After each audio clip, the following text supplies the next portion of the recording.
নমস্কার বন্ধুরা, আশা করি সবাই ভালো আছেন। আমরা এসে গেছি আমাদের কামারপুকুর, জয়রামবাটি, জয়পুর ফরেস্ট ও বিষ্ণুপুর ভ্রমণের দ্বিতীয় পর্ব নিয়ে। আজ আমরা ঘুরে দেখব জয়পুর ফরেস্ট, বনলতা রিসোর্ট, বনফুল রিসোর্ট এবং বিষ্ণুপুর। আপনারা যারা এখনও প্রথম পর্বটি দেখেননি তাদের জন্য অনুরোধ রইল প্রথম পর্বটি দেখে নেওয়ার। আমরা প্রথম পর্বের লিংক ডেসক্রিপশন বক্সে দিয়ে রাখলাম। ভিডিওটি ভালো লাগলে লাইক, কমেন্ট, শেয়ার ও সাবস্ক্রাইব করতে ভুলবেন না।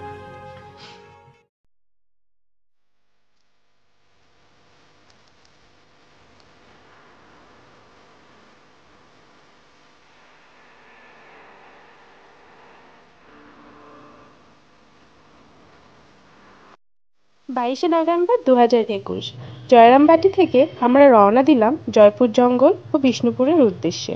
জয়রামবাটি থেকে জয়পুর জঙ্গলের দূরত্ব 30 কিলোমিটার আর বিষ্ণুপুরের দূরত্ব 45 কিলোমিটার।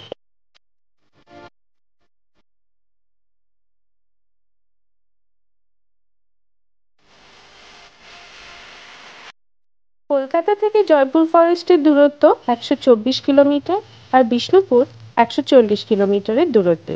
আপনারা একদিনেও ঘুরে আসতে পারেন, কিন্তু আমাদের সাজেশন রইল একদিন থাকার।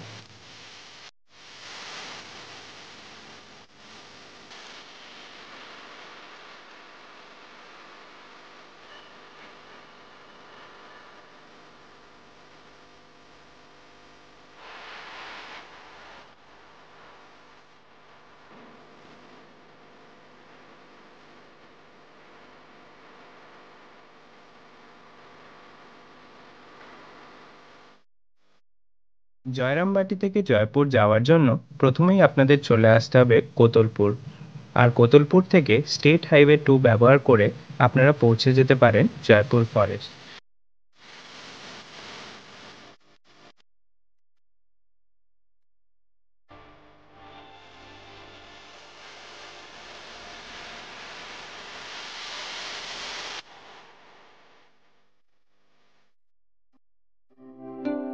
প্রথমেই আমরা পৌঁছে গেলাম বনলতা রিসর্টে। জঙ্গলের মাঝে 60 বিঘা জমি নিয়ে বানানো এই রিসর্টটি। এখন এটি একটি বিখ্যাত পর্যটন কেন্দ্র। এখানে যদি আপনারা এসে থাকতে চান, এখানকার রুম রেট 3000 থেকে শুরু করে 10,000 অবধি। উইকেন্ডে রেটটা বেশি থাকে এবং রুমও অ্যাভেলেবেল থাকে না সবসময়। সাজেস্ট করব আপনারা ফোন করে যাবেন। রিসর্টের ওয়েবসাইট ও কন্ট্যাক্ট ডিটেলস আমরা ডেসক্রিপশন বক্সে দিয়ে রাখবো।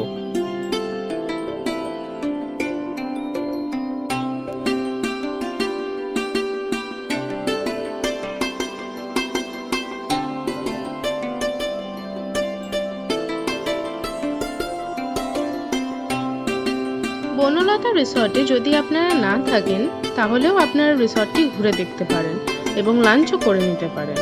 সাজেশন রইল, আপনারা যদি জয়পুর ফরেস্ট ঘুরে অন্য কোথাও যান তাহলে লাঞ্চের অর্ডারটা আগে থেকেই দিয়ে রাখতে, কারণ লাঞ্চ টাইমে খুব রাশ থাকে। এখানে বিভিন্ন রকমের ননভেজ আইটেমস পেয়ে যাবেন, যেগুলো এদের নিজস্ব ফার্ম ও পোলট্রিতে উৎপাদন করা।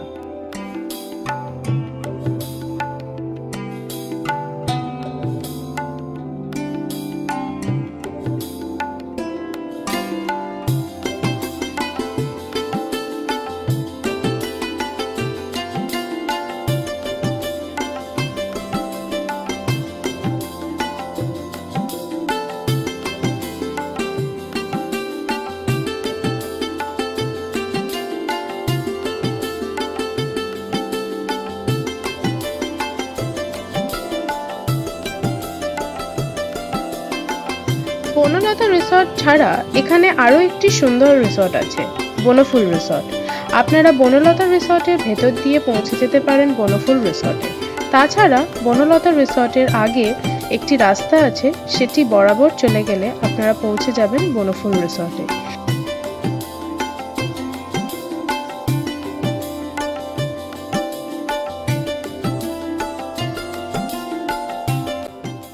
এখানে ট্রি হাউস থেকে শুরু করে টেন্ট, ব্যাম্বু হাউস ও কটেজের ব্যবস্থা আছে। রেন্ট 4000 থেকে 9000 টাকা অবধি। Lunch, breakfast, dinner included. এখানেও উইকেন্ডসে রেন্ট একটু বেশি থাকে এবং রাশও থাকে, তাই যাওয়ার আগে ফোন করে যাবেন। কন্ট্যাক্ট ডিটেলস ও ওয়েবসাইট ডেসক্রিপশন বক্সে দেওয়া রইল।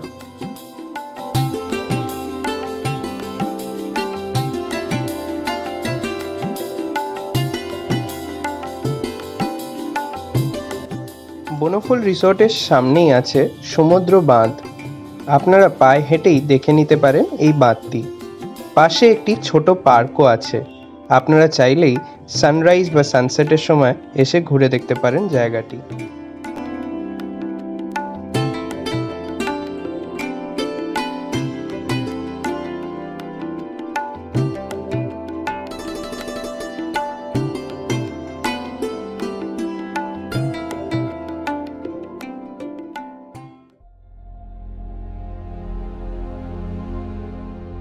ঘন সবুজের বুক চিরে আমরা বেরিয়ে পড়লাম বিষ্ণুপুরের উদ্দেশ্যে।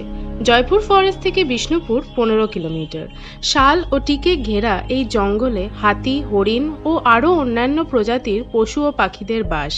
আপনারা ইচ্ছে করলে রাস্তার ধারে দাঁড়িয়ে ছবিও তুলতে পারেন এবং ভাগ্যবান থাকলে হাতি বা হরিণের দেখাও পেতে পারেন। আপনারা বনলতা রিসর্ট থেকেই ফরেস্ট গাইড নিয়ে জয়পুর ফরেস্ট ঘুরে দেখতে পারেন। এছাড়া জয়পুর ফরেস্টের মধ্যেই আছে সেকেন্ড ওয়ার্ল্ড ওয়ারে ব্যবহৃত একটি এয়ারফিল্ড, যেটা পিয়ার ডোবা বা ব্রিটিশ এয়ারফিল্ড নামে পরিচিত। আমাদের হাতে সময় না থাকায় আমরা এটি ঘুরে দেখতে পারিনি।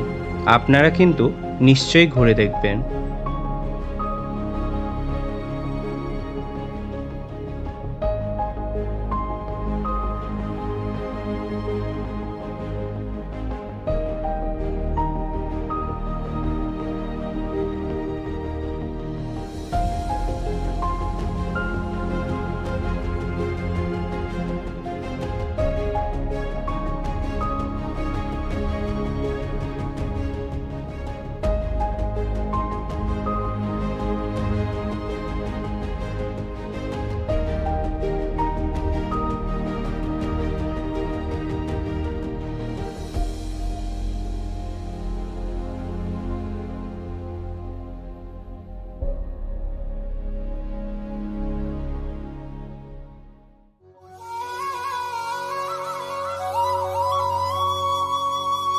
অবশেষে আমরা পৌঁছে গেলাম মন্দির নগরী বিষ্ণুপুরে।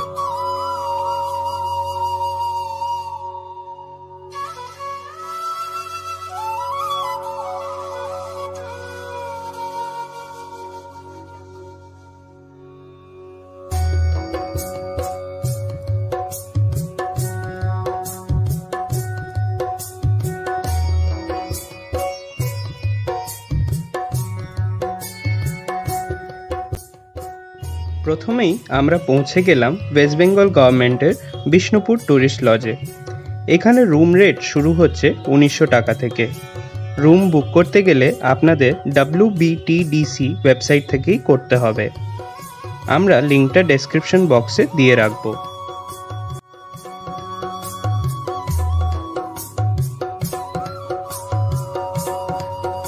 আর এখানে যদি নাও থাকেন তাহলেও কিন্তু এখানকার রেস্টুরেন্টে আপনারা লাঞ্চটা করে নিতে পারেন।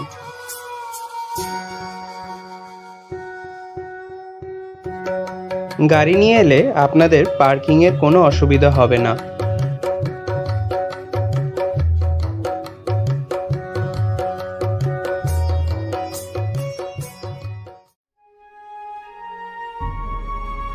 আমাদের দ্বিতীয় পর্বটি এখানেই শেষ হলো।